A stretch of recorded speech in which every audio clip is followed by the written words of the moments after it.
दोस्तों नमस्कार। आपका स्वागत है द साइंस हब में। आप लोग देख रहे हैं एनसीईआरटी में क्लास 8th में साइंस का चैप्टर 16 जिसका टॉपिक है प्रकाश। अर्थात इसको इंग्लिश में क्या कहते हैं, लाइट। हमें कोई भी वस्तु देखनी हो तो देखने के लिए एक माध्यम की जरूरत होती है। उसी माध्यम को क्या कहते हैं, प्रकाश कहा जाता है। क्या कहते हैं उसको दोस्तों, प्रकाश कहते हैं। जैसा कि आप लोग देख पा रहे होंगे चैप्टर आपका 16 है, टॉपिक प्रकाश है। अपनी आंखें जो भी देखती हैं वो प्रकाश के माध्यम से देख पाती हूँ। आपने देखा होगा कि आपको अंधेरे में नहीं दिखाई पड़ता, बट अगर प्रकाश है, दिन का टाइम है या टॉर्च की लाइट है, मोमबत्ती की लाइट है, किसी भी टाइप्स का प्रकाश है तो उस माध्यम से हम किसी भी वस्तु को आराम से देख पाते हैं। तो इसी को क्या कहते हैं, प्रकाश कहते हैं। और दोस्तों इस चैप्टर के क्वेश्चन आंसर भी मैं कंप्लीट कराऊंगा। आइए दोस्तों स्टार्ट करते हैं अपना 16 चैप्टर जिसका टॉपिक है प्रकाश। संसार को हम मुख्य रूप से अपनी ज्ञानेंद्रियों से जानते हैं। ज्ञानेंद्रियों में से दृष्टि एक सबसे महत्वपूर्ण ज्ञानेंद्रिय है। इसकी सहायता से हम पर्वतों, नदियों, पेड़ पौधों, कुर्सियों, मनुष्यों तथा अपने चारों ओर की अन्य अनेक वस्तुओं को देखते हैं। हम आकाश में बादल, इंद्रधनुष तथा उड़ते पक्षियों को भी देखते हैं।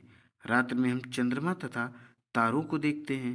दृष्टि द्वारा ही आप इस पृष्ठ पर छपे शब्दों तथा वाक्यों को देख पाते हैं। क्या आप जानते हैं ये सब देखना कैसे संभव हो पाता है? आइए, ये सब दोस्तों हम कैसे देखते हैं, ये सब हम लोग देख पाते हैं किसके माध्यम से, प्रकाश के माध्यम से देख पाते हैं। अब हम लोग देखेंगे क्या, देखेंगे कि वस्तुओं को दृश्य कौन बनाता है। देखिए, क्या कभी आपने सोचा है कि हम विभिन्न वस्तुओं को कैसे देख पाते हैं? आप कह सकते हैं कि हम वस्तुओं को नेत्रों से देखते हैं, लेकिन क्या आप अंधेरे में किसी वस्तु को देख पाते हैं? इसका अर्थ है कि केवल नेत्रों द्वारा हम किसी वस्तु को नहीं देख सकते। किसी वस्तु को हम तभी देख पाते हैं जब उस वस्तु से आने वाला प्रकाश हमारे नेत्रों में प्रवेश करे। यह प्रकाश वस्तुओं द्वारा उत्सर्जित अथवा उनसे परावर्तित हुआ हो सकता है। आपने क्लास 7th में सीखा है कि कोई पॉलिश किया हुआ या चमकदार पृष्ठ दर्पण की भांति कार्य कर सकता है। दर्पण अपने ऊपर पड़ने वाले प्रकाश की दिशा को परिवर्तित कर देते हैं। क्या आप बता सकते हैं कि किसी पृष्ठ पर पड़ने वाला प्रकाश किस दिशा में परिवर्तित होगा? आइए अब ज्ञात करते हैं। तो दोस्तों अब पढ़ने की बारी है अपना परावर्तन के नियम। इसके नियम क्या होते हैं, किसके, परावर्तन के नियम क्या क्या होते हैं। इसके अंतर्गत हम लोग पढ़ेंगे क्रियाकलाप 16.1। किसी मेज या ड्राइंग बोर्ड पर सफ़ेद कागज की एक शीट लगाइए। एक कंघा लीजिए और इसके बीच के एक दांते को छोड़कर सभी खुले स्थानों को बंद कर दीजिए। इस कार्य के लिए आप काले कागज की एक पट्टी प्रयोग कर सकते हैं। कंघे को कागज की शीट के लंबवत पकड़िए। एक टॉर्च की सहायता से कंघे के खुले स्थान पर एक ओर से प्रकाश डालिए। अब देखेंगे हम लोग चित्र 16.1। टॉर्च तथा कंघे के थोड़े से समायोजन के पश्चात आप कंघे के दूसरी ओर कागज की शीट के अंदर प्रकाश की एक किरण देखेंगे। कंघे तथा टॉर्च की इस स्थिति में स्थिर रखिए। प्रकाश किरण के गमन पथ के सामने समतल दर्पण की एक पट्टी रखिए। चित्र देखेंगे 16.1।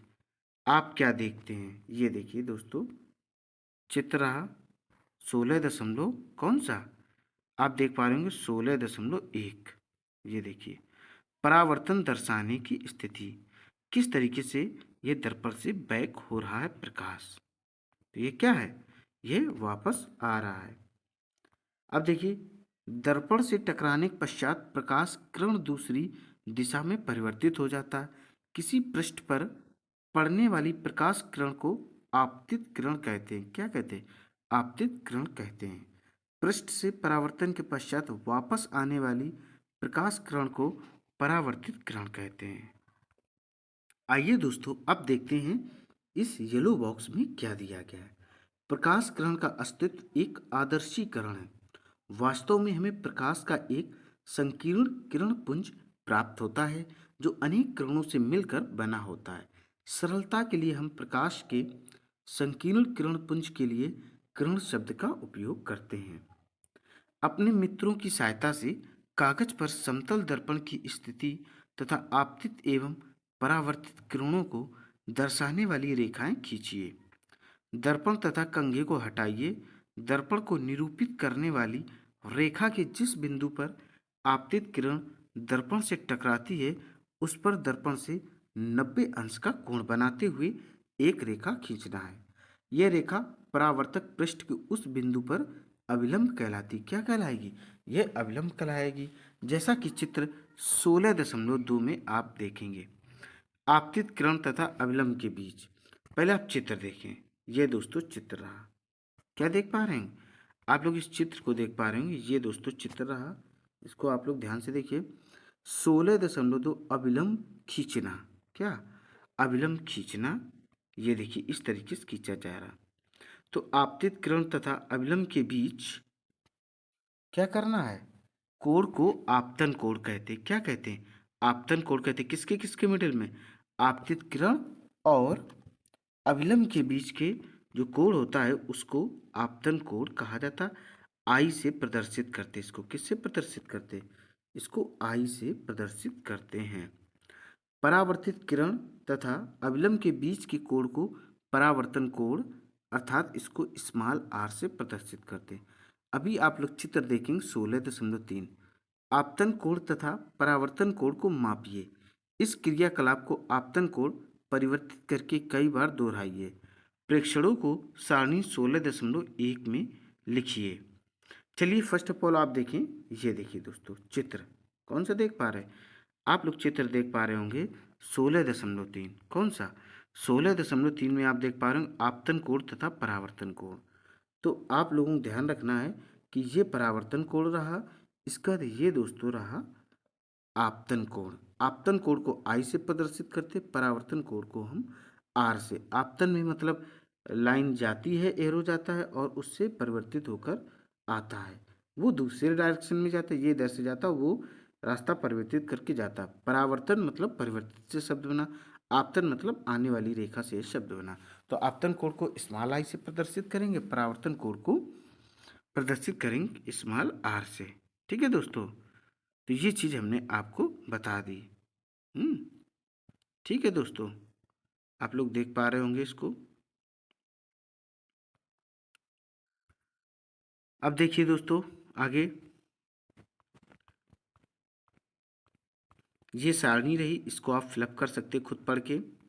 क्या आप आपतन कोण तथा परावर्तन कोण के बीच कोई संबंध देखते हैं? क्या ये दोनों लगभग बराबर हैं? यदि ये क्रियाकलाप सावधानी पूर्वक किया जाए तो यह देखा जाता है कि आपतन कोण सदैव परावर्तन कोण के बराबर होता है। यह परावर्तन के नियमों में एक है। आइए परावर्तन से संबंधित एक और क्रियाकलाप करें। अब देखिए ये क्या सोच रहे हैं भाई साहब, यदि मैं दर्पण पर प्रकाश अवलंब के अंदिश डालूं तो क्या होगा? बेटे बताते हैं क्या होगा। इसके पहले आप लोग देखेंगे क्रियाकलाप 16.2। क्रियाकलाप 16.1 को फिर से दोबारा कीजिए। इस बार किसी सख्त कागज की सीट अथवा चार्ट पेपर का उपयोग कीजिए। सीट मेज के किनारे से थोड़ी बाहर निकली हुई होनी चाहिए, जैसा कि अभी आप चित्र में देखेंगे 16.4। शीट के बाहर निकले भाग को बीच में से काटिए। परावर्तित किरण को देखिए। सुनिश्चित कीजिए कि परावर्तित किरण कागज के बाहर निकले भाग पर भी दिखाई दे। कागज के बाहर निकले उस भाग को मोड़िए जहां पर परावर्तित किरण दिखाई दे रही है।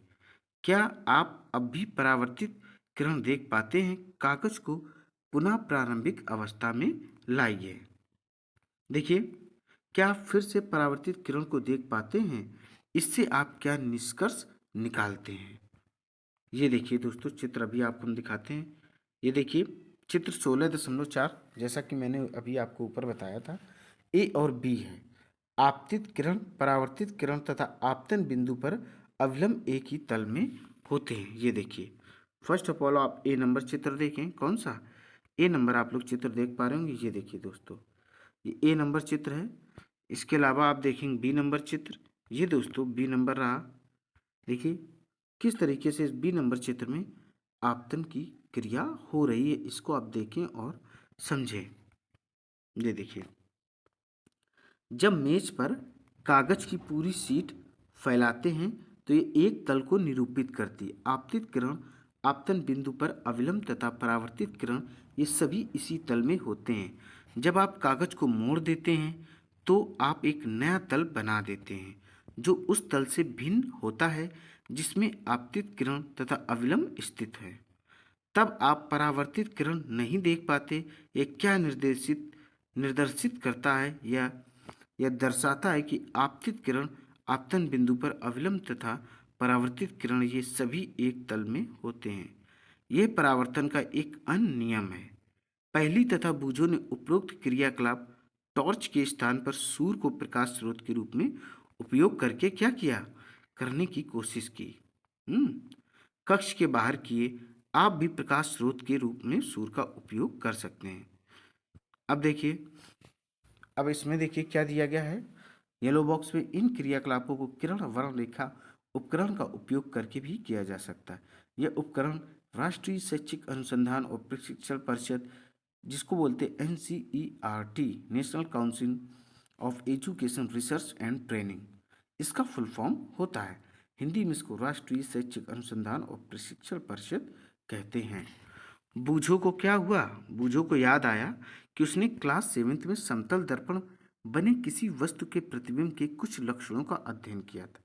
पहली ने उससे उन लक्षणों के स्मरण करने के लिए पूछा। क्या प्रतिबिंब सीधा था अथवा उल्टा? क्या प्रतिबिंब का साइज वस्तु के साइज के बराबर था? क्या प्रतिबिंब दर्पण के पीछे उतनी ही दूरी पर दिखाई दिया था जितनी दूरी पर वस्तु दर्पण के सामने रखी थी? क्या प्रतिबिंब को पर्दे पर प्राप्त किया जा सकता था? आइए निम्नलिखित क्रियाकलाप से समतल दर्पण द्वारा प्रतिबिंब बनने के बारे में कुछ और अधिक समझें। क्रियाकलाप आप देखेंगे 16.3। देखिए, समतल दर्पण PQ के सामने एक प्रकाश स्रोत O रखा गया। दर्पण पर दो किरणें OA तथा OC आपतित हो रही हैं, जैसा कि आप चित्र 16.5 में देखेंगे। क्या आप परावर्तित किरणों की दिशा ज्ञात कर सकते हैं? समतल दर्पण PQ के पृष्ठ के बिंदुओं A तथा C पर अभिलंब खींचिए, फिर बिंदुओं A तथा C पर परावर्तित किरणें खींचिए। आप इन किरणों को कैसे खींचेंगे? परावर्तित किरणों को क्रमशः AB तथा CD से निरूपित कीजिए। इन्हें आगे की ओर बढ़ाइए। क्या ये मिलती हैं? अब इन्हें पीछे की ओर बढ़ाइए। क्या अब ये मिलती हैं? यदि ये मिलती हैं तो इस बिंदु पर I अंकित कीजिए। क्या परावर्तित किरणें E पर स्थित हैं? चित्र 16.5 पर जाते हैं दोस्तों। अभी ये रहा दोस्तों चित्र, हम लोग देख पा रहे हैं 16.5। क्या देख पा रहे हैं दोस्तों? 16.5 चित्र देख पा रहे हैं। ये देखिए दोस्तों, AB आप लोग देख पा रहे होंगे कहाँ पे, ये रहा और ये रहा, और CD आप देख पा रहे होंगे किस तरीके से O है और PQ के माध्यम से है। तो ये इधर से लाइनें आ रही हैं और डायरेक्ट ऊपर की ओर रिफ्लेक्ट होकर जा रही हैं। ये देखो रही हैं दोस्तों। तो क्या है समतल दर्पण में प्रतिबिंब का बनना? समतल दर्पण जो होता है उसमें इस तरीके का दोस्तों प्रतिबिंब बनता है। चित्र 16.5 में आप देख पा रहे होंगे। स्थित किसी दर्शक के नेत्र को बिंदु I से आती प्रतीत होंगी, क्योंकि परावर्तित किरणें वास्तव में I पर नहीं मिलती बल्कि मिलती हुई प्रतीत होती हैं। इसलिए हम कहते हैं कि बिंदु O का आभासी प्रतिबिंब I पर बनता है। आप क्लास 7th में पढ़ चुके हैं कि इस प्रकार के प्रतिबिंब को पर्दे पर प्राप्त नहीं किया जा सकता है। आप स्मरण कर सकते हैं कि दर्पण द्वारा बने प्रतिबिंब में वस्तु का बायां भाग दाईं ओर तथा दायां भाग बाईं ओर दिखाई पड़ता है। इस परिघटना को दोस्तों क्या कहते हैं? इसको कहते हैं पार्श्व परिवर्तन। क्या कहते हैं इसको? इसको पार्श्व परिवर्तन कहते हैं। अब देखिए दोस्तों, नियमित तथा विसरित परिवर्तन। कौन सा? नियमित तथा विसरित परिवर्तन क्या होता है ये हम लोग जानेंगे। इसके अंतर्गत हम लोग पढ़ेंगे क्रियाकलाप 16.4। इमेजिन कीजिए अर्थात कल्पना कीजिए कि चित्र 16.6 में दर्शाए अनुसार किसी अनियमित पृष्ठ पर समांतर किरणें आपतित होती हैं। याद रखिए पृष्ठ के प्रत्येक बिंदु पर परावर्तन के नियम मान हैं। विभिन्न बिंदुओं पर परावर्तित किरणों की रचना करने के लिए इन नियमों का उपयोग कीजिए। क्या ये परावर्तित किरणें एक दूसरे के समांतर हैं? आप पाएंगे कि ये किरणें भिन्न भिन्न दिशाओं में परावर्तित होती हैं, जैसा कि चित्र 16.7 में है। अब आपको हम दिखाएंगे, पहले 16.6 देखो आप। फर्स्ट ऑफ ऑल आप देखें, ये 16.6 रहा। 16.6 में आप देख पा रहे होंगे क्या दोस्तों कि ये जो चित्र है यह है अनियमित पृष्ठ पर आपतित समांतर किरणें। देखिए जो पृष्ठ ये दी गई है, ये वाली, ये कैसी दी गई है दोस्तों? ये जो पृष्ठ दी गई है ये असमांतर है, अर्थात कैसी है? ये टेढ़ी मेढ़ी है। बट ये जो रेखाएं हैं इधर से जो आ रही हैं, ये जो देखिए रेखाएं आ रही हैं, ये दोस्तों आ रही सीधी सीधी।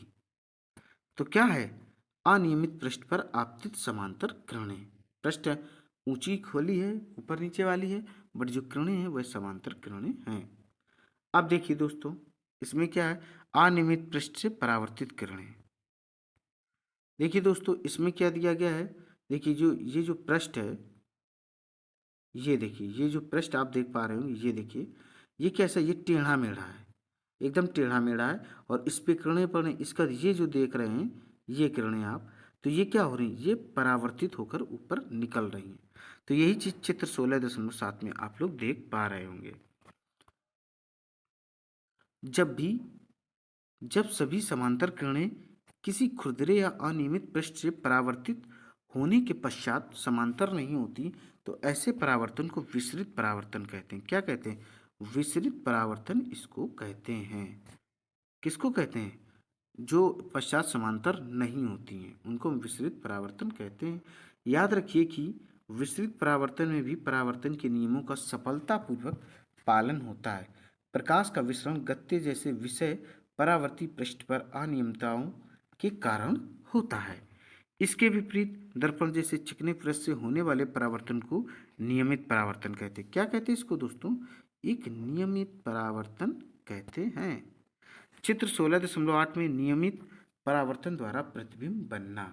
अब बिल्कुल दिखाएंगे दोस्तों। ये देखिए दोस्तों, देखिए इसकी एक विशेषता देखिए, इसकी जो ये आप लोग देख पा रहे हैं, ये देखिए फर्श, क्या देख पा रहे? पृष्ठ देख पा रहे, ये भी चिकना है।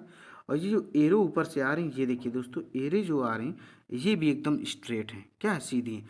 फर्श भी सपाट है एकदम, और ये एरो है वो भी सीधी आ रही। इसका जो रिफ्लेक्शन हो रहा है इन बिंदुओं पे, ये भी देखिए दोस्तों एकदम सही हो रहा है। तो ये क्या है? नियमित परावर्तन ये कहलाता है। अब हम लोग देखेंगे येलो बॉक्स में क्या दिया गया।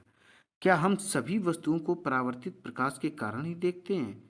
आपके चारों ओर की लगभग सभी वस्तुएं आपको परावर्तित प्रकाश के कारण दिखाई देती। उदाहरण के लिए चंद्रमा सूर्य से प्राप्त प्रकाश को परावर्तित करता है। इस प्रकार हम चंद्रमा को देखते हैं। जो पिंड दूसरी वस्तुओं के प्रकाश में चमकते हैं उन्हें प्रदीप्त पिंड कहते हैं। क्या आप कुछ ऐसे अन्य पिंडों के नाम बता सकते हैं?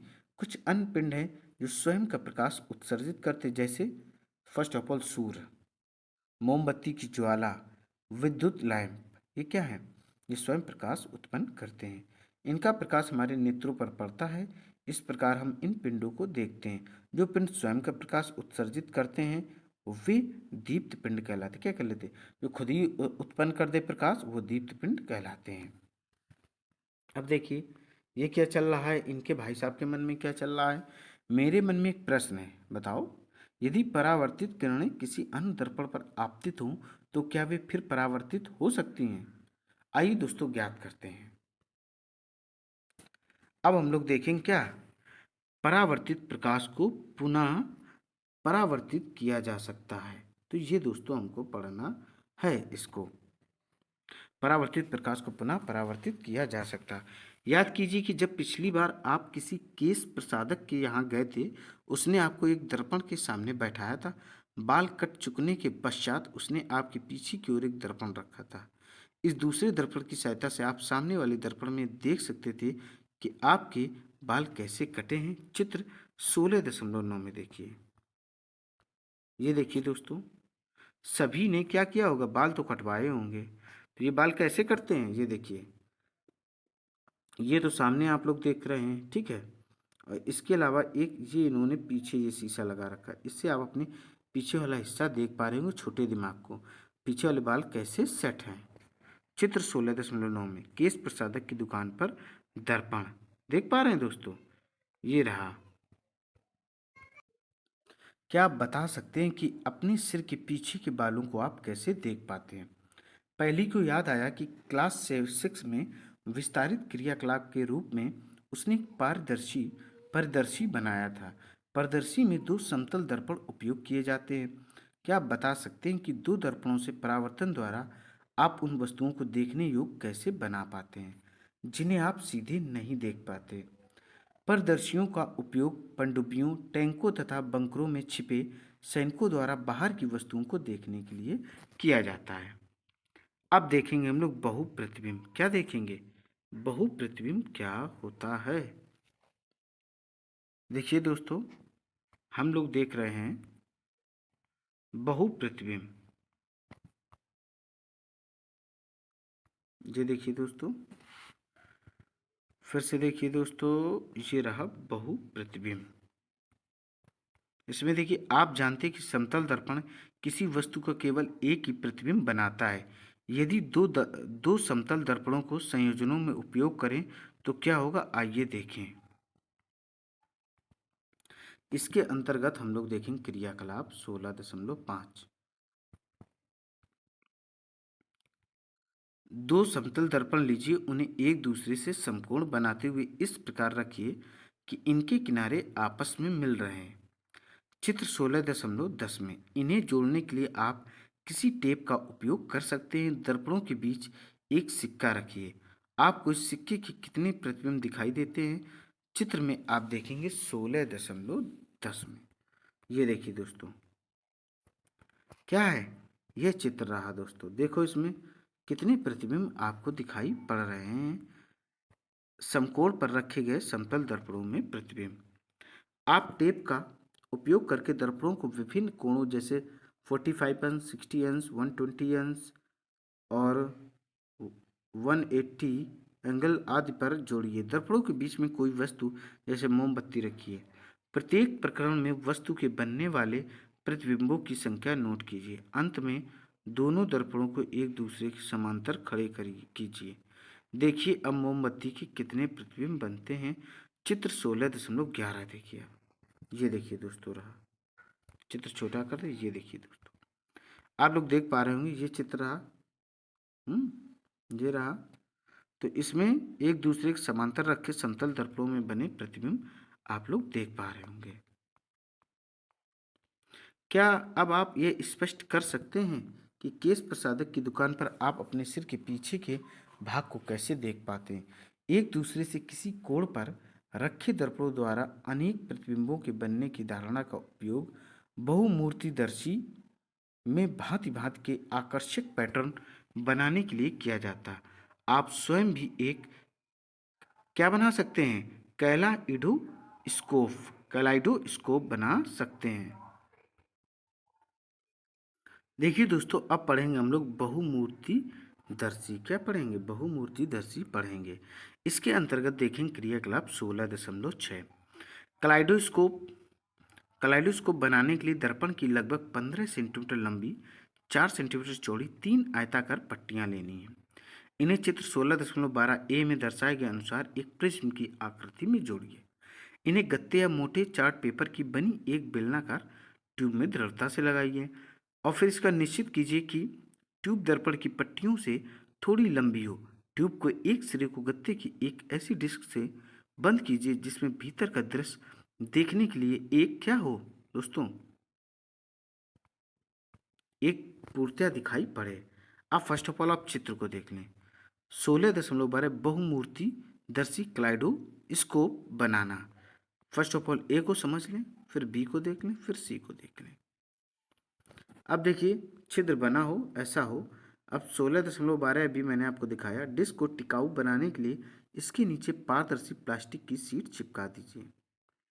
ट्यूब के दूसरे सिरे पर समतल कांच की एक वृत्ताकार प्लेट दर्पणों को छूते हुए दृढ़तापूर्वक लगाइए, जैसा कि चित्र 16.12 सी में।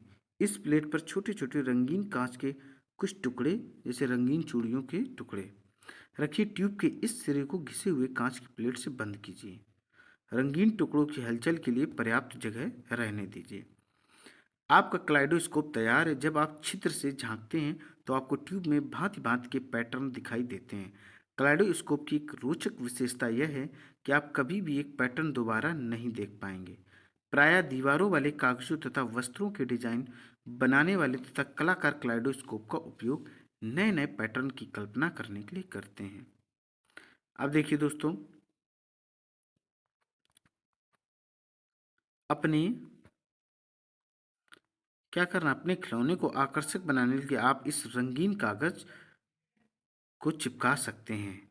अब देखेंगे हम लोग क्या क्रिया सूर्य प्रकाश का श्वेत या रंगीन, जो सूर्य प्रकाश होता है वो किस रंग का होता है, स्पेशली आप इस टॉपिक पे चर्चा करने वाले हैं। क्लास 7 में आपने सीखा कि सूर्य के प्रकाश को श्वेत प्रकाश के रूप में जाना जाता। आपने यह भी सीखा कि इसमें 7 रंग होते हैं। यह दर्शाने के लिए कि सूर्य के प्रकाश में अनेक रंग होते। एक और क्रियाकलाप 16.7 करते हैं। कौन सा?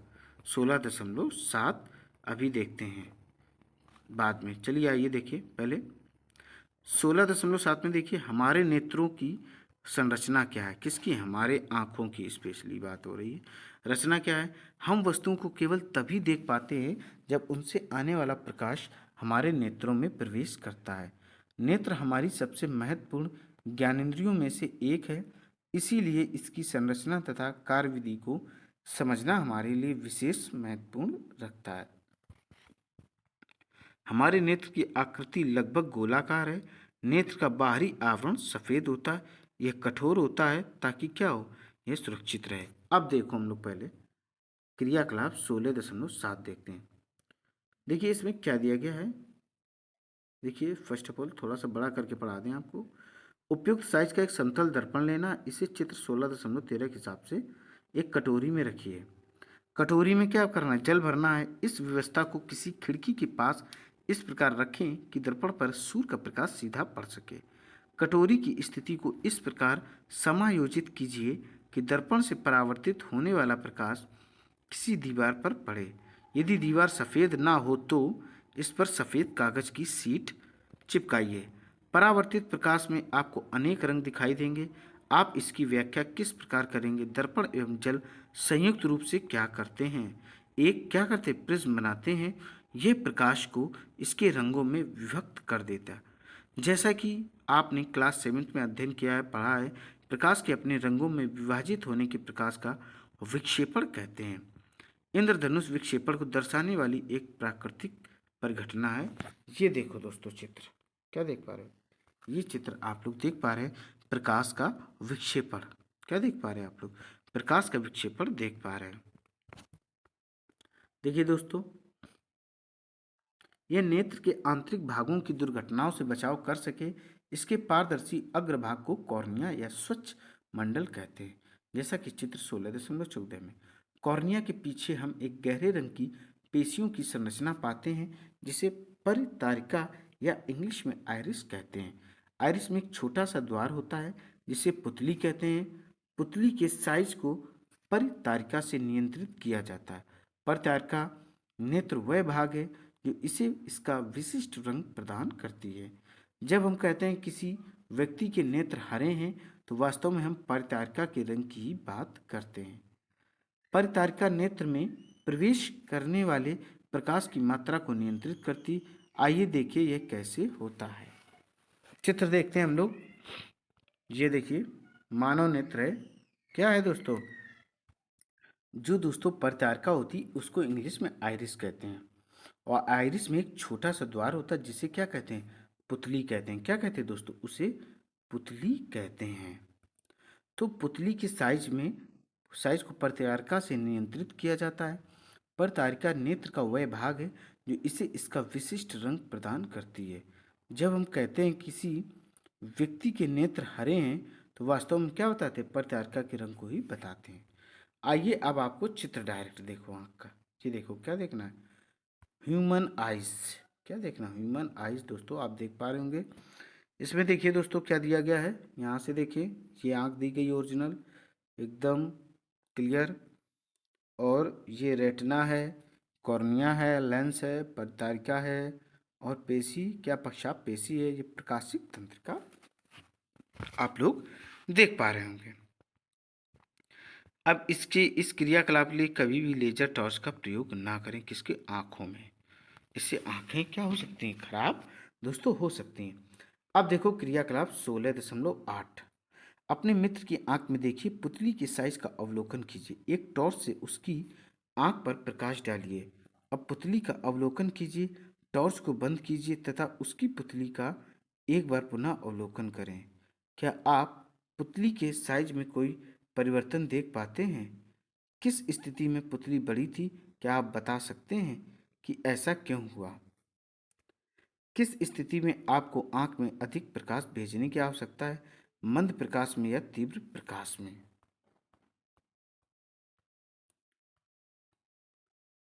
पुतली के पीछे एक लेंस है जो केंद्र पर मोटा है। किस प्रकार का लेंस केंद्र पर मोटा होता है? स्मरण करिए क्लास सेवेंथ में लेंसों के बारे में आपने क्या पढ़ा है। लेंस प्रकाश को आंख के पीछे एक परत पर फोकसित करते हैं। इस परत को रेटिना या दृष्टि पटल कहते हैं हिंदी में। चित्र 16.14 में रेटिना अनेक तंत्रिका कोशिकाओं का बना होता है। किसका बना होता है? तंत्रिका कोशिकाओं का बना होता है। तंत्रिका कोशिकाओं द्वारा अनुभव की गई संवेदनाओं को दृक तंत्रिकाओं द्वारा मस्तिष्क तक पहुंचा दिया जाता है। तंत्रिका कोशिकाएं दो प्रकार की होती हैं, जैसे फर्स्ट शंकु जो तीव्र प्रकाश के लिए सुग्राही होते हैं, दूसरा शलाकाएं जो मंद प्रकाश के लिए सुग्राही होती हैं। इसके अतिरिक्त शंकुरंगों अर्थात वर्णों की सूचनाएं भी भेजते हैं। दृक तंत्रिकाओं तथा रेटिना की संधि पर कोई तंत्रिका कोशिका नहीं होती है। इस बिंदु को अंध बिंदु कहते हैं। क्या कहते हैं? अंध बिंदु कहते हैं। इसके अस्तित्व को निम्न प्रकार से प्रदर्शित करते हैं। अब देखेंगे हम लोग क्रियाकलाप 16.9। क्या देखेंगे? 16.9, किसी कागज की शीट पर एक गोल चिन्ह तथा एक क्रॉस बनाइए। गोल चिन्ह क्रॉस के दाईं ओर होना चाहिए चित्र 16.15 के अनुसार। दोनों चिन्हों के बीच 6 से 8 सेंटीमीटर की दूरी होनी चाहिए। कागज की शीट को नेत्र से भुजा की तरह दूरी पर पकड़े रखिए। अपने बाएं नेत्र को बंद कीजिए। क्रॉस को कुछ देर तक लगातार देखिए। अपने नेत्र को क्रॉस पर स्थिर रखते हुए शीट को धीरे धीरे अपनी ओर लाइए। आप क्या देखते हैं? क्या गोल चिन्ह शीट के किसी दूरी तक आने पर अदृश्य हो जाता? अब अपना दायां नेत्र बंद कीजिए। अब गोल चिन्ह पर देखते हुए उपरोक्त क्रियाकलाप को दोहराइए। क्या इस बार क्रॉस अदृश्य हो जाता है? क्रॉस अथवा गोल चिन्ह को का अदृश्य होना दर्शाता है कि रेटिना पर कोई ऐसा बिंदु है जो प्रकाश गिरने पर इसकी सूचना मस्तिष्क तक नहीं पहुंचाता है। ये देखिए चित्र 16.15, अंध बिंदु दिखाना। क्या? अंध बिंदु दिखाना। अब देखिए दोस्तों यहाँ से रेटिना पर बने प्रतिबिंब का प्रभाव वस्तु को हटा लेने पर तुरंत ही समाप्त नहीं होता। यह लगभग 1/16 सेकंड तक बना रहता है। कितने टाइम तक? 1/16 सेकंड तक यह बना रहता है। ये देखिए दोस्तों 1/16 सेकंड तक यह बरकरार रहता है। इसलिए यदि नेत्र पर प्रति सेकंड 16 या इससे अधिक दर पर किसी गतिशील वस्तु के स्थिर प्रतिबिंब बने तो नेत्र को वह वस्तु चलचित्र की भांति चलती फिरती अनुभव होगी। अब देखो क्रियाकलाप 16.10, 6 से 8 सेंटीमीटर भुजा का गत्ते का एक वर्गाकार टुकड़ा लेना है। चित्र 16.16 में दर्शाए गए अनुसार इसमें दो छिद्र बनाइए। इन दोनों छिद्रों में एक धागा पिरोइए। गत्ते की एक ओर एक पिंजरा तथा दूसरी ओर एक पक्षी बनाइए। या क्या करना है? इनके चित्र चिपकाइए, मरोड़ कर उसमें ऐंठन डालिए। अब क्या करना हमें? धागे के दोनों सिरों को खींचिए ताकि धागे की ऐंठन खुले व गत्ता तेजी से घूमने लगे। गत्ते के घूमते समय क्या आपको पक्षी पिंजरे के अंदर दिखाई देता है? क्या करना है? देखिए जैसा कि चित्र में आप लोग देख पा रहे हैं, बड़ा अजीब सा दोस्तों है ये। चित्र 16.16 पिंजरे में पक्षी, लेकिन रियल पक्षी के साथ नहीं करना, न मर जाए वो। गत्ते की दूसरी ओर की सतह और गत्ते की सामने की सतह, इस तरीके से प्रतीत होगा। हम जो चलचित्र देखते हैं वे वास्तव में कुछ कुछ भिन्न अनेक चित्रों का उपयुक्त क्रम में पर्दे पर प्रक्षेपण है। उन्हें नेत्र के सामने प्राय 24 प्रतिबिंब प्रति सेकंड 16 प्रति सेकंड की दर से अधिक की दर से परिवर्तित होते दिखाया जाता है। इस प्रकार हम चलचित्र देख पाते हैं। अब देखिए दोस्तों, नेत्रों को बाहरी वस्तुओं के प्रवेश से सुरक्षा देने के लिए प्रकृति ने पलकें प्रदान की हैं। पलकें बंद होकर अनावश्यक प्रकाश को भी नेत्रों में प्रवेश करने से रोक देती हैं। नेत्र एक ऐसा अद्भुत यंत्र है कि सामान्य नेत्र दूर स्थित वस्तुओं के साथ साथ निकट की वस्तुओं को भी स्पष्टता देख सकता है। वह न्यूनतम दूरी जिस पर नेत्र वस्तुओं को स्पष्टता देख सकता है आयु के साथ परिवर्तित होती रहती है। सामान्य नेत्र द्वारा बढ़ने के लिए सर्वाधिक सुविधाजनक दूरी लगभग 25 सेंटीमीटर होती है। देखिए, इसका मतलब है कि आपसे क्वेश्चन पूछा जाए कि आप कितनी दूरी से बेहतरीन तरीके से पढ़ सकते हैं जिससे आंखें खराब ना हो, तो वह दूरी है 25 सेंटीमीटर। कितनी? 25 सेंटीमीटर होती है। कुछ मनुष्य पास रखी वस्तुओं को स्पष्ट रूप से देख सकते हैं, परंतु दूर की वस्तुओं को स्पष्ट नहीं देख पाते हैं। इसके विपरीत कुछ मनुष्य निकट रखी वस्तुओं को सुस्पष्ट नहीं देख पाते, परंतु दूर की वस्तुओं को स्पष्ट देख सकते हैं। उचित संशोधक लेंसों के उपयोग द्वारा नेत्र के इन दृष्टि दोषों का संशोधन किया जा सकता है। कभी कभी विशेष रूप से वृद्धावस्था में नेत्र दृष्टि धुंधली हो जाती, यह नेत्र लेंस के धुंधला हो जाने के कारण होता है। ऐसा होने पर यह कहा जाता है कि नेत्र में मोतियाबिंद विकसित है। इसके कारण दृष्टि कमजोर होती है, जो कभी कभी अत्यधिक गंभीर रूप ले लेती है। इस दोष की चिकित्सा संभव अपारदर्शी लेंस को हटाकर नया कृत्रिम लेंस लगा दिया जाता है। आधुनिक प्रौद्योगिकी मॉडर्न टेक्नोलॉजी ने इस क्रिया को और सरल एवं सुरक्षित बना दिया। आइए दोस्तों, अब देखेंगे हम अपने आँखों की देखभाल कैसे करें। यह आवश्यक है कि आप अपने नेत्रों की उचित देखभाल करें। यदि कोई भी समस्या है तो आपको किसी नेत्र विशेषज्ञ के पास जाना चाहिए। नेत्रों की नियमित जांच करानी चाहिए। यदि परामर्श दिया गया है तो उचित चश्मे का उपयोग कीजिए। नेत्रों के लिए बहुत कम या बहुत अधिक प्रकाश हानिकारक है। अपर्याप्त प्रकाश से नेत्र खिंचाव तथा सरदर्द हो सकता है। सूर्य या किसी शक्तिशाली लैंप का अत्यधिक उपयोग, अत्यधिक तीव्र प्रकाश अथवा लेजर टॉर्च का प्रकाश रेटिना को क्षति पहुंचा सकता है। किसको? रेटिना को क्षति पहुंचा सकता है दोस्तों। आइए इसके पहले हम लोग देखें ये येलो बॉक्स में क्या दिया गया है दोस्तों। एक तितली के बारे में कुछ दिया गया है। देखिए, जंतुओं के नेत्र विभिन्न आकृतियों के होते हैं। केकड़े के जो नेत्र बहुत छोटे हैं, परंतु इनके द्वारा केकड़ा चारों ओर देख सकता है, इसलिए यदि शत्रु पीछे से भी उसकी ओर आता है तब भी उसे पता लग जाता है। तितली के बड़े नेत्र होते हैं जो सहस्त्रों छोटे नेत्रों से मिलकर बने प्रतीत होते हैं। तितली आप चित्र 16.7 में आप देख पा रहे 17 में देख पा रहे होंगे।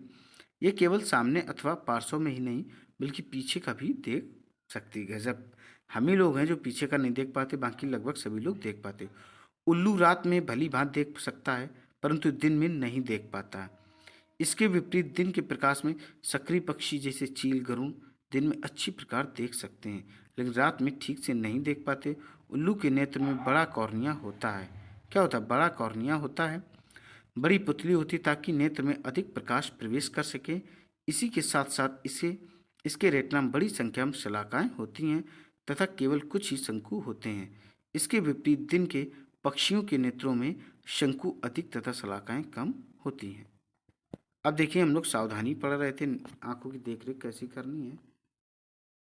सूर्य या किसी शक्तिशाली प्रकाश स्रोत को कभी भी सीधा मत देखिए। अपने नेत्रों को कभी मत रगड़िए। यदि आपके नेत्रों में कोई धूल कण या गिर जाए तो नेत्रों को स्वच्छ जल से धोइए। यदि कोई सुधार न हो तो डॉक्टर के पास जाइए। पठन सामग्री को सदैव दृष्टि की समान दूरी पर ही रखकर पढ़ें। 25 सेंटीमीटर की डिस्टेंस दोस्तों होनी चाहिए आँख और आपकी किताबों के बीच में। अपनी पुस्तक को नेत्रों के बहुत समीप लाकर अथवा उसे नेत्रों से बहुत दूर ले जाकर मत पढ़िए। क्लास 6 में आपने संतुलित आहार के बारे में सीखा था। यदि भोजन में किसी अवयव का अभाव है तो इससे नेत्रों को भी क्षति हो सकती है। भोजन में विटामिन ए का अभाव नेत्रों के अनेक रोगों के लिए क्या है, उत्तरदायी होता है। इनमें सबसे अधिक सामान्य रोग रतौंधी है, यह विटामिन ए की कमी से होता है।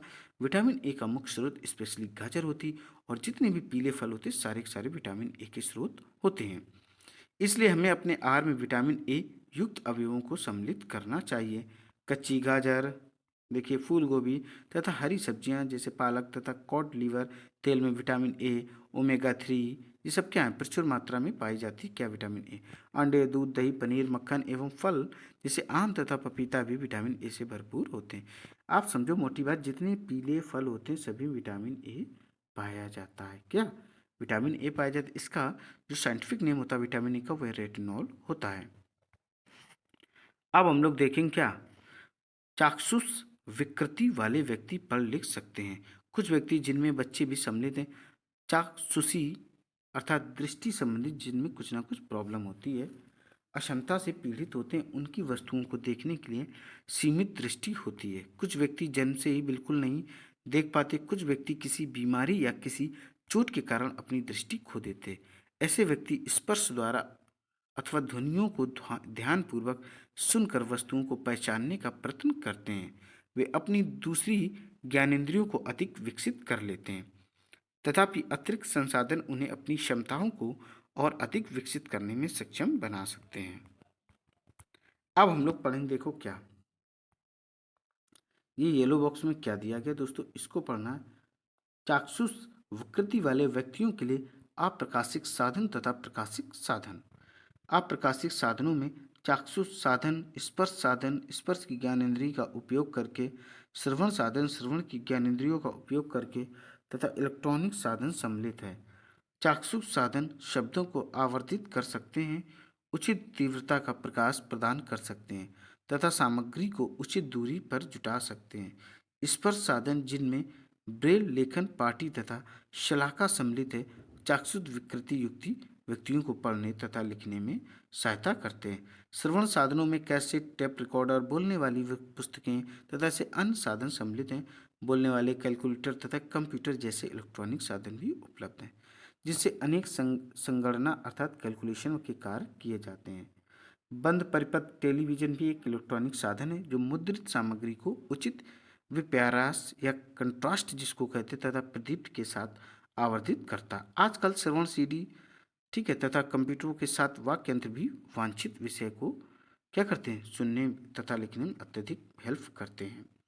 प्रकाशिक साधनों में द्विफोक्सी लेंस, संस्पर्श लेंस, रंजित लेंस, आवर्तक तथा दूरबीनी साधन सम्मिलित हैं, जबकि लेंसों के संयोजन चाक्षुष सीमांकन के संशोधन के लिए उपयोग किए जाते हैं। दूरबीनी साधन चौकबोर्ड तथा कक्षा प्रदर्शनों को देखने के लिए उपलब्ध हैं। अब देखेंगे ब्रेल पद्धति क्या है। देखिए ब्रेल पद्धति क्या होता है। ब्रेल पद्धति दोस्तों उनके लिए है जिनको आंखों से दिखाई नहीं पड़ता है, और इसे लॉन्च किया था लुई ब्रेल ने। चाक्षुष विकृति जिनको आंखों की दिक्कत हो उनके लिए सर्वाधिक लोकप्रिय यह ब्रेल लिपि है। देखिए लुई ब्रेल जो स्वयं एक चाक्षुष विकृति युक्त व्यक्ति थे, अर्थात उनको खुद आंखों से नहीं दिखाई पड़ते थे, वो सूरदास थे, ने चाक्षुष विकृति युक्त व्यक्तियों के लिए एक पद्धति विकसित की तथा इसे 1881 में प्रकाशित किया। 1821 में, सॉरी, ये देखिए रहे लुई ब्रेल जिनको खुद दिखाई नहीं पड़ता दोस्तों। और ब्रेल पद्धति में 63 बिंदुकित पैटर्न अथवा छाप हैं। प्रत्येक छाप एक अक्षरों के समुच्चय, सामान्य शब्द अथवा व्याकरणिक चिन्ह को प्रदर्शित करती हैं। बिंदुओं के ऊर्ध्वाधर पंक्तियों के 2 कक्षों में व्यवस्थित किया गया। प्रत्येक पंक्ति में 3 बिंदु हैं। अंग्रेजी वर्णमाला के कुछ अक्षरों तथा कुछ सामान्य शब्दों को प्रदर्शित करने के लिए बिंदुकित पैटर्न नीचे दर्शाया गया। ये रहा दोस्तों, देखिए किस तरीके से है, देख पा रहे हो आप लोग। 16.18 में आप लोग देख पा रहे हो ब्रेल पद्धति में प्रयोग किए जाने वाले बिंदुकित पैटर्न का उदाहरण। ये देखो दोस्तों, आप लोग देख पा रहे होंगे भली बात। ये देखो कैट लिखा हुआ है, ये कॉमा है, इस तरीके से दोस्तों ये लोग अपना पढ़ाई करते हैं। तो अब देखिए दोस्तों, तो ये देखिए दोस्तों, कैट लिखा हुआ है चित्र 16.18 में। अब देखिए, इस पैटर्न को जब ब्रेल शीट पर उभारा जाता है तो ये चाक्षुष विकृति चाक्षुष विकृति युक्त व्यक्तियों को छूकर शब्दों को पहचानने में सहायता करते हैं। स्पर्श को आसान बनाने के लिए बिंदुओं को थोड़ा सा उभार दिया जाता है। अब देखिए, चाक्षुष चाक्षुष विकृति युक्त व्यक्ति ब्रेल पद्धति को अक्षरों से सीखना प्रारंभ करते हैं। इसके पश्चात विशेष छापों एवं अक्षरों के संयोजनों को पहचानता है। सीखने की विधियां स्पर्श से पहचान करने में निर्भर होती हैं। क्या होती हैं? निर्भर दोस्तों होती हैं। अभी देखिए और बताते हैं दोस्तों। प्रत्येक छाप को स्मरण करना पड़ता है। ब्रेल पाठों को हाथ या मशीन से तैयार किया जाता है। आजकल टाइपराइटर जैसी युक्तियां तथा मुद्रण मशीनें विकसित की गई हैं। आज बहुत दोस्तों डेवलप हो गया है। सभी लोग टन टन दबाव, तो मल्टीमीडिया इतने स्मार्टफोन चल गए कि इससे भी जो जिनको दिखाई नहीं पड़ता वो भी थोड़ा बहुत काम कर लेते हैं। देखिए, कुछ चाक्षुष विकृति युक्त भारतीयों को महान उपलब्धियां प्राप्त करने का श्रेय है। दिवाकर नामक, शायद आपने नाम सुना हो, दिवाकर नामक एक प्रतिभा संपन्न बालक ने गायक के रूप में आश्चर्यजनक प्रदर्शन दिए हैं। जन्म से पूर्णतया चाक्षुष विकृति युक्त श्री रविंद्र जैन ने इलाहाबाद से अपनी संगीत प्रभाकर की उपाधि प्राप्त की। उन्होंने एक गीतकार, संगीतकार तथा गायक के रूप में अपनी श्रेष्ठता को दर्शाया। श्रीलाल आडवाणी, जो स्वयं चाक्षुष विकृति ने युक्त हैं, ने भारत में विकलांगों के पुनर्वास तथा विशिष्ट शिक्षा के लिए एक संस्था की स्थापना की। इसके अतिरिक्त उन्होंने यूनेस्को में ब्रेल समस्याओं पर भारत का प्रतिनिधित्व किया। ये जो आप फोटो में देख रहे हैं, ये हेलन केलर हैं, जो कि फॉरेन की एक हैं। अमेरिका की ये लेखिका एवं प्राध्यापिका हेलन ए केलर संभवतः सर्वविदित तथा प्रेरक चाक्षुष विकृति युक्त महिला है। 18 महीने की आयु में उन्होंने दृष्टि खो दी थी, मात्र 1.5 साल की उम्र में। लेकिन उन्होंने संकल्प तथा साहस के कारण वे एक विश्वविद्यालय से स्नातक की उपाधि ग्रहण कर सकी। स्टोरी ऑफ माई लाइफ 1903 में सहित उन्होंने अनेक पुस्तकें लिखी। अब दोस्तों टाइम आ गया है, देखते हैं चैप्टर के कुछ प्रमुख शब्द। आपतन कोण, परावर्तन कोण, अंधबिंदु, ब्रेल लिपि, शंकु। इसका स्वच्छ मंडल, विस्तृत या अनियमित परिवर्तन, आपतित किरण, परितारिका आइरिस जिसको इंग्लिश में कहते हैं, बहुमूर्तिदर्श जिसको क्लाइडोस्कोप कहते हैं, पार्श्व परिवर्तन, परावर्तन के नियम, पुतली, परावर्तित किरण, परावर्तन या नियमित परावर्तन, दृष्टिपटल, रेटिना या शलाकाएं। अब दोस्तों वो वक्त आ गया है कि इस चैप्टर का पूरा सेंट्रल आइडिया हम लोग देखें और इसको समझें। आइए दोस्तों स्टार्ट करते हैं। प्रकाश सभी पृष्ठों से परावर्तित होता है। जब प्रकाश किसी चिकने पॉलिश किए हुए तथा नियमित पृष्ठों पर आपतित होता है तो नियमित परिवर्तन होता है। विस्तृत अनियमित या अनियमित परावर्तन खुरदरे पृष्ठों से होता है। परावर्तन के दो नियम हैं। आपतन कोण परावर्तन कोण के बराबर होता है। आपतित किरण, परावर्तित किरण तथा परावर्तक पृष्ठ पर आपतन बिंदु पर खींचा गया अवलंब एक ही तल में होता है। दर्पण द्वारा बने प्रतिबिंब में पार्श्व परिवर्तन होता है। किसी कोण पर झुके दो दर्पण अनेक प्रतिबिंब बना सकते हैं। बहुलित परावर्तन के कारण क्लाइडोस्कोप में सुंदर पैटर्न बनते हैं। सूर्य का प्रकाश, जो श्वेत प्रकाश कहलाता है, 7 रंगों से मिलकर बना है। प्रकाश के अपने घटक रंगों में विभक्त होने को विक्षेपण कहते हैं। हमारे नेत्र के महत्वपूर्ण भाग हैं कॉर्निया, स्वच्छ मंडल, आइरिस जिसको हिंदी में परितारिका, पुतली, लेंस, रेटिना, रेटिना को दृष्टिपटल हिंदी में कहते हैं, तथा दृक् तंत्रिकाएं। सामान्य नेत्र समीप तथा दूर की वस्तुओं को स्पष्ट देख सकते हैं। ब्रेल पद्धति का उपयोग करके चाक्षुष विकृति युक्त व्यक्ति पढ़ तथा लिख सकते हैं। चाक्षुष विकृति मतलब होता है जिनकी आंखें प्रॉब्लम करती हो, दिखाई ना पड़ता हो या कम दिखाई पड़ता हो। व्यक्ति अपने पर्यावरण से संपर्क के लिए अपनी दूसरी ज्ञानेंद्रियों को अधिक तीक्ष्णता से विकसित कर पाते, जैसे सुनते बहुत तेज हैं। जो लोग जिनको दिखाई नहीं पड़ता उनको सुनाई बहुत तेज पड़ता है, वो सूंघते बहुत तेज हैं, किसी चीज़ को टच करके बहुत जल्दी पता कर लेते हैं दोस्तों। आइए दोस्तों अब देखते हैं इस चैप्टर के क्वेश्चन आंसर। फर्स्ट देख लीजिए। मान लीजिए आप एक अंधेरे कमरे में क्या आप अपने कमरे में वस्तुओं को देख सकते हैं? क्या आप अपने कमरे के बाहर की वस्तुओं को देख सकते हैं? व्याख्या कीजिए। हम किसी भी वस्तु को देख सकते हैं जब वस्तु द्वारा परावर्तित प्रकाश हमारी आंखों तक पहुंचे, लेकिन अंधेरे कमरे में कोई प्रकाश वस्तु से परावर्तित नहीं होगा, इसलिए हम अंधेरे कमरे में वस्तुओं को नहीं देख पाएंगे। बाहर की वस्तुओं को इसलिए देख लें क्योंकि वहां से प्रकाश क्या होगा, परावर्तित हो रहा होगा।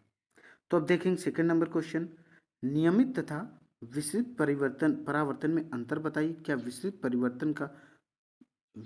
परावर्तन का अर्थ है कि परावर्तन के नियम विफल हो गए हैं? तो फर्स्ट ऑफ ऑल आप देखें, विसरित परावर्तन के जो खुरदरे पृष्ठ होते हैं, क्या होता है, विसरित परावर्तन में जो पृष्ठ होते हैं वह खुरदरे होते हैं और नियमित परावर्तन में जो पृष्ठ होते हैं वह चिकने होते हैं। अब विसरित परावर्तन में समझो, इसमें जो किरणें होती वो अनियमित दिशाओं में परावर्तित होती, उनकी कोई दिशा निश्चित नहीं होती, वो कहीं भी परावर्तित हो जाती हैं। अब नियमित में समझो, नियमित में क्या होगा कि इसमें एक विशेष दिशा में ही किरणें जो हैं वह परावर्तित होती हैं। अब इसका एग्जाम्पल देखना चाहो तो कोई भी टेढ़ी मेढ़ी सतह देख सकते हो, जैसे आप सीढ़ीदार कोई देख सकते हो, आप शीशा लगा हुआ देख सकते हो, आईना देख सकते हो। बट नियमित का देखना चाहो तो समतल दर्पण है इसका एक सबसे बेस्ट इसका एग्जाम्पल है। अब देखो थर्ड नंबर में क्या दिया गया है कि निम्न में से प्रत्येक के स्थान के सामने लिखिए, यदि प्रकाश की एक समांतर किरण पुंज इनसे टकराए तो नियमित प्रकाश परावर्तन होगा या विसरित परावर्तन होगा। प्रत्येक स्थिति में अपने उत्तर का औचित्य बताइए। तो का दिया गया पॉलिश युक्त लकड़ी की मेज, खा चौक पाउडर, गा गत्ते का पृष्ठ, घा संगमरमर के फर्श पर फैला जल, ड़ा दर्पण, चा कागज का टुकड़ा। तो का देखो, का क्या है, पॉलिश युक्त लकड़ी की मेज। एक पॉलिश लकड़ी की मेज चिकनी पृष्ठ का एक उदाहरण है, इसलिए जब प्रकाश की किरणें उस पर क्या होंगी, परावर्तित होंगी तो एक नियमित परावर्तन होगा क्योंकि उसकी फर्श कैसी एकदम चिकनी है। अब चौक पाउडर देख लो, खा नंबर, चौक पाउडर में क्या है, वो त्वचा कैसी खुरदरी होगी, इसलिए जब इसमें प्रकाश की किरणें परावर्तित होंगी तो एक विसरित परावर्तन होगा। कैसा विसरित, हमने अभी बताया विसरित का मतलब जिसकी त्वचा खुरदरी हो, नियमित का मतलब जिसकी कैसी हो, त्वचा चिकनी हो। अब देखो गा नंबर, गत्ते का, फर्स्ट ऑफ ऑल आप देख लो क्या दोस्तों, देखो दोस्तों गा नंबर, गत्ते के पृष्ठ के बारे में, एक कार्डबोर्ड में अनियमित पृष्ठ होते हैं, इसलिए जब प्रकाश की किरणें परावर्तित होती है कैसा होता है, विसरित परावर्तन इसमें भी होगा। अब हम लोग देख लो घा नंबर, संगमरमर के फर्श पर फैला जल, इसमें दोस्तों सीवित कैसे हो, नियमित परावर्तन होगा क्योंकि वह फर्श जो होगी चिकनी होगी। अब 4 नंबर देखो, कागज का टुकड़ा, कागज का टुकड़ा कैसा चिकनाई दिखा देता है, लेकिन इसमें कई छोटी छोटी कहती है दरारें टाइप की होती, छोटे छोटे से गड्ढे होते हैं, अनियमितताएं होती हैं, इसलिए जब भी इसमें कोई प्रकाश की किरणें परावर्तित होंगी तो वह विसरित परावर्तन कहलाएगा। क्या कहलाएगा, वो विसरित परावर्तन कहेगा। अब हम लोग देख लो क्या, क्वेश्चन नंबर 4, कौन सा, क्वेश्चन नंबर 4 देख लो, ये देखो दोस्तों 4 नंबर, चलिए परावर्तन के नियम, तो इसमें लिख लो परावर्तन के नियम। फर्स्ट ऑफ ऑल, आपतन कोण परावर्तन कोण के बराबर होता है, जो आपतन कोण है वह परावर्तन कोण के बराबर होता है। आपतित किरण परावर्तित किरण तथा परावर्तक पृष्ठ पर आपतन बिंदु पर खींचा गया है, अविलंब एक ही तल पे होते हैं। क्लियर। अब हम लोग क्वेश्चन देखेंगे कौन सा, 5 नंबर, देखो दोस्तों 5 नंबर, तो इसमें जो 5 नंबर क्वेश्चन है ये दर्शाने के लिए कि आपतित किरण परावर्तित किरण तथा आपतन बिंदु पर अवलंब एक ही तल में होते हैं, एक क्रियाकलाप का वर्णन कीजिए। आप ऊपर जाकर क्रियाकलाप देख सकते हैं। अब देखेंगे क्वेश्चन नंबर 6, क्या देखेंगे, क्वेश्चन नंबर 6 देखेंगे, रिक्त स्थानों की पूर्ति कीजिए। तो ए नंबर देखो आप लोग, एक समतल दर्पण के सामने 1 m दूरी पर 1 मीटर की दूर पर खड़ा एक व्यक्ति अपने प्रतिबिंब से 2 मीटर दूर दिखाई देता है। बी नंबर, तो इसे खाली स्थान पर क्या होता है, 2 मीटर आ जाएगा। अब बी नंबर देखो, यदि किसी समतल दर्पण से सामने खड़े होकर आप अपने हाथ से अपने बाएं कान को छुए तो दर्पण को लगे कि आपने दायां कान बाएं हाथ से छुआ। Left to right, right to left इसमें दिखाई पड़ता है दर्पण में। सी नंबर देखो, जब आप मंद प्रकाश में देखते हैं तो आपकी पुतली का साइज कैसा बड़ा हो जाता है।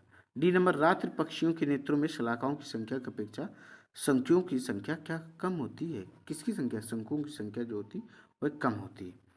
अब देखो 7 नंबर, 7 8 में सही विकल्प हमें बताने। 7 में देखो, आपतन कोण परावर्तन कोण के बराबर होता है। इसका करेक्ट आंसर दोस्तों क्या हो जाएगा? इसका करेक्ट आंसर हो जाएगा के नंबर सदैव, सॉरी का नंबर जिसको कहते हैं। अब 8 नंबर देखो, समतल दर्पण द्वारा बनाया गया प्रतिबिंब कैसा होता है? तो समतल दर्पण द्वारा जो प्रतिबिंब बनाया जाता है वह होता है ऐसा। का नंबर इसका आंसर हो जाएगा। का नंबर इसका आंसर दोस्तों हो जाएगा आभासी दर्पण के पीछे तथा बिंब के साइज के बराबर। अब देखो 9 नंबर, 9 नंबर है क्लाइडोस्कोप की रचना का वर्णन कीजिए। ये आप पीछे जाके देख सकते हैं, मैंने पूरा प्रोसेस बताया। मानव नेत्र का जो चित्र बनाना वह आप खुद ही देख सकते हैं दोस्तों, इसी ऊपर में दिया गया है। अब देखेंगे दोस्तों 11 नंबर, गुरमीत लेजर टॉर्च किसका? लेजर टॉर्च का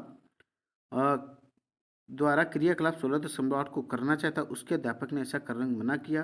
क्या आप अध्यापक की सलाह के आधार की व्याख्या करेंगे? लेजर टॉर्च की तीव्रता बहुत अधिक होती क्योंकि इसमें बड़ी मात्रा में क्या होती? ऊर्जा होती। ये आंखों के लिए दोस्तों बहुत हानिकारक होती। बिल्कुल भी इसका उपयोग न करें, यह स्थायी रूप से नुकसान हो सकता, इवन आंख भी फूट सकती है, आंख खराब हो सकती है, रोशनी भी जा सकती है। लेजर टॉर्च को प्रत्यक्ष अप्रत्यक्ष रूप से लंबी अवधि तक नहीं देखना चाहिए। बिल्कुल दोस्तों। अब बात करते हैं हम लोग क्वेश्चन नंबर 12, वर्णन कीजिए आप अपने नेत्रों की देखभाल कैसे करेंगे? दोस्तों देखभाल के लिए क्या करेंगे कि आप उचित चश्मे का उपयोग करें, कम या अधिक प्रकाश वाली जगहों को ना उपयोग करें, इससे क्या होती है? आंखों में खिंचाव आता, जिससे समस्या हो सकती है।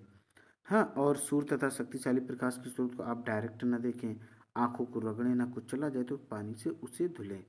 ये सब चीज़ें इसके अंतर्गत आती हैं। अब देखो 13 नंबर, यदि परावर्तित किरण आपतित किरण से 90 अंश का कोण बनाए तो आपतन कोण का मान कितना होगा? तो आपतन कोण क्या होगा? इससे जस्ट हाफ हो जाएगा, तो उसका 45 आंसर आ जाएगा। कितना? 45 आंसर आ जाएगा। 14 नंबर देखो, यदि दो समांतर समतल दर्पण एक दूसरे से 40 सेंटीमीटर के अंतराल पर रखे तो इनके बीच रखी एक मोमबत्ती के कितने प्रतिबिंब बनेंगे? दोस्तों इसका आंसर हो जाएगा अनंत। कितने? इनफाइनाइट इमेजेस इसकी बनेगी। अब देखो 15 नंबर देख लो आप, दो दर्पण एक दूसरे के लंबवत रखे हैं, प्रकाश की एक किरण एक दर्पण पर 30 अंश के कोण पर आपतित होती, जैसा कि चित्र 16.19 में देख पा रहे हैं। इसमें क्या है? जैसे देख पा रहे, दूसरे दर्पण से परावर्तित होने वाली परावर्तित किरण बनाइए। तो इसको दोस्तों खुद ही आपको करना है।